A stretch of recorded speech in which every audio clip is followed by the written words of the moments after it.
week op Eko Ondersoek. Ons reageer op 'n klag oor siek zebras in die Kenneth Steinbank Natuurreservaat in KwaZulu-Natal. Wat het die beserings en siekte in hierdie valletjies veroorsaak? Wat moet gedoen word om nog sulke gevalle te verhoed? En vind uit hoe jy 'n verskil kan maak in die lewens van wilde diere in klein reservate wat jy besoek.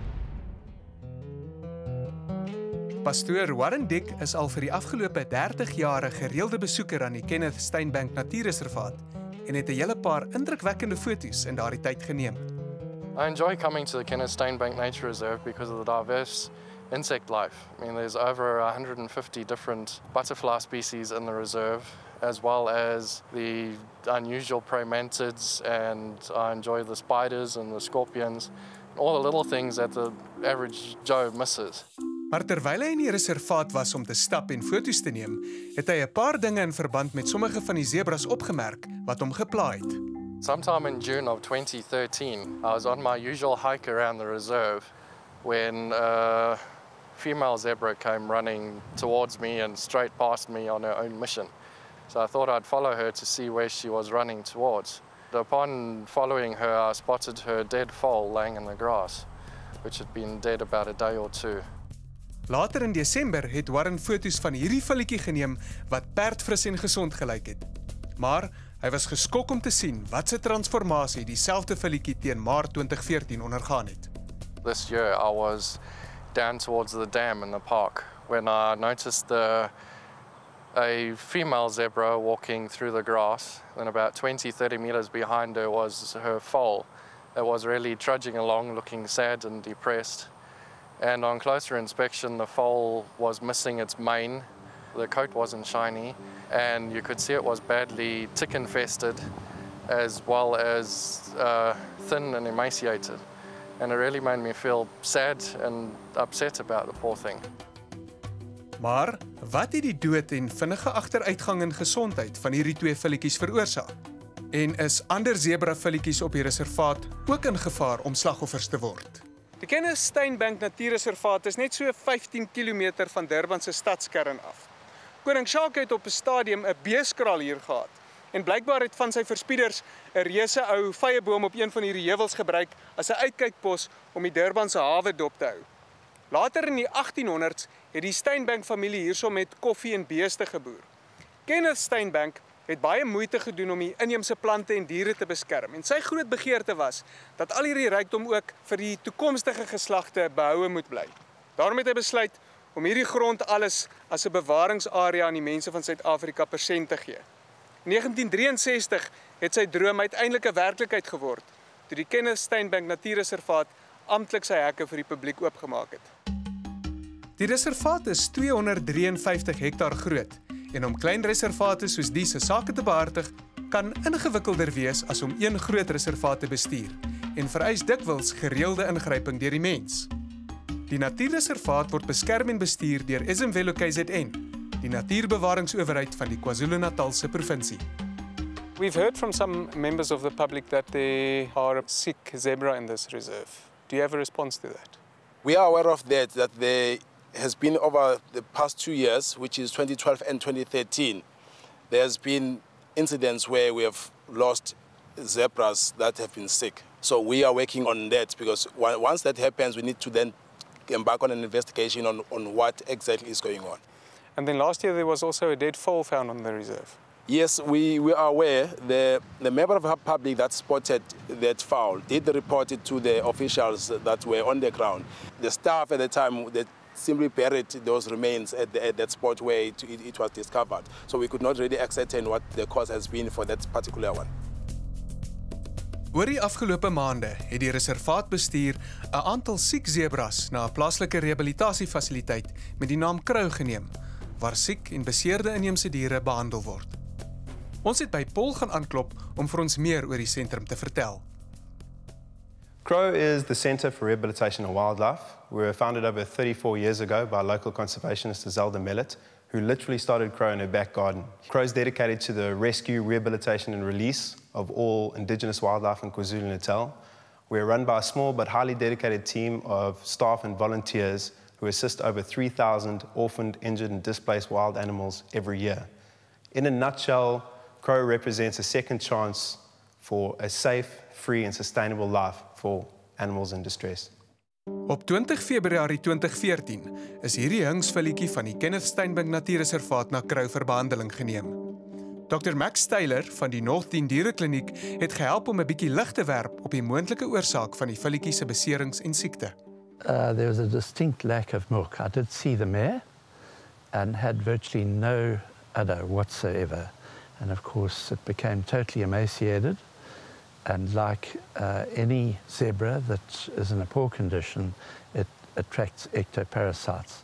There was hardly a place on the body that didn't have ticks on it. And obviously that in itself can be toxic. And the nurses did a marvelous job for a few days, but unfortunately it ultimately succumbed. In this case, I'm not sure if it was genetic or not. And I might just introduce the topic of inbreeding on this reserve. There are 26 adult zebras, 8 of which are stallions. En hierdie verhouding kan problematies wees. Die natuurlike sosiale struktuur van die vlakte zebra is 'n relatief stabiele eenheid wat 'n enkele hings en 'n paar merries met hulle jongelinge insluit. Om 'n harem te skep, kompeteer 'n hings met 'n ander hings om van sy jong merries te ontvoer. Sodra hy met een van die merries paar, bly sy aan hom getrou. Volgens Vumani kan dit baie moeilik wees om inteling op klein reservate te bestuur. There is a problem of inbreeding. And what we do to manage this situation is that every 10 years, we tend to introduce a new bloodline. We have to take the old males or the old blood that is there and introduce the new bloodline. And this happens over a 10-year period. We are currently in the 9th year in 2014, and we are due to introduce the new bloodlines later in the year. And that is why then we are certain that this is more closely related to inbreeding than anything else. Kan dit dus verklaar waarom die villetjie waarvan Warren foto's geneem het, siek gelyk het? En op watter manier kan inteling die gesondheid van diere beïnvloed?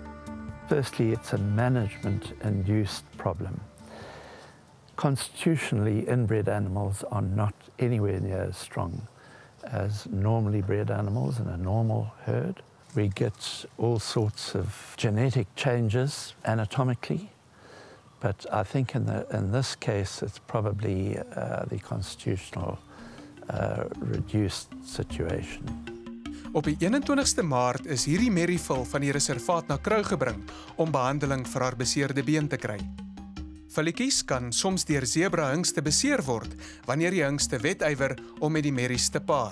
With foaling heat, in other words, the mare comes into season within 2 or 3 days of giving birth, the stallion must have kicked the little filly foal, and there was a massive hematoma over the knee and gaskin area of the foal. Sy het antibiotika gekry en stabiliserende verbande is gebruik om swelling in die onderbeen te verhoed. Maar 'n paar dae later het die jong zebra koliek ontwikkel en kon nie gered word nie. It was an enteritis, colitis, and there was no way that we could have saved her, even if we did give drips. What should be done to prevent other zebra from suffering the same fate? I think that all the stallions should be removed and that most of the progeny there are interrelated. And I think that probably another 4 stallions could come in. That would be the right sort of proportion, mare to stallions. In this environment, there's plenty of grazing and the population that they've got there is adequate on a stocking base. Maar hoe lank voor nuwe volwasse manlike zebras in die reservaat vrygelaat word? We have been assured that this introduction here will happen around November or October, November because of the schedules of the game capture team. So definitely we are going to have new bloodlines in this reserve in this year. Will you also remove some zebra when you reintroduce other ones? That's a fundamental principle. For us to be able to introduce the new, we've got to take out or remove the old bloodlines or the old males that are here. And that will include looking at our carrying capacity currently, whether we are still within the carrying capacity of this reserve or not. Then we'll remove whatever is over and above the carrying capacity for us to be able to introduce the new bloodlines. What can people do if they are concerned about the health and well-being of a wild animal? You should contact the management of the reserve first. Maybe they're not aware of it as yet. If you've got a camera or a smartphone on hand, it's always great to take a picture of the animal so that you can show them what you've encountered. If you're concerned about the health of a wild animal in your garden, for example, or in and around your suburbs, firstly, you should contact your officers of your provincial wildlife authorities, such as Isabella KZN Wildlife here in KwaZulu-Natal, or a wildlife rehabilitation centre such as Crow, if you're lucky enough to have one in your area. Intussen sien Warren daarna uit om meer foto's van sy gunsteling onderwerpe te neem en is vol hoop oor die toekoms van die reservaat. Well, I'm hoping to see these 4 new males released into the park to help the bloodline. And I enjoy inspiring other people to go out into nature, even into their own gardens, to see what they can find, the little butterflies and spiders and stuff, and really taking value in it. Inteling is 'n risiko op kleiner reservate. Maar is goed om te weet dat die Kennis Steenbank Natuurreservaat 'n bestuursplan in plek het om hierdie probleme aan te spreek. Ons kan ook onthou dat ons elkeen 'n rol het om te speel deur owerhede bewus te maak van enige probleme wat ons raak sien op reservate wat ons besoek. Jy kan help om die welsyn van wilde diere in klein reservate wat jy besoek te verseker. Kontak die reservaatbestuur en jou provinsiale natuurlewe owerhede indien jy op 'n dier afkom wat hulp nodig het.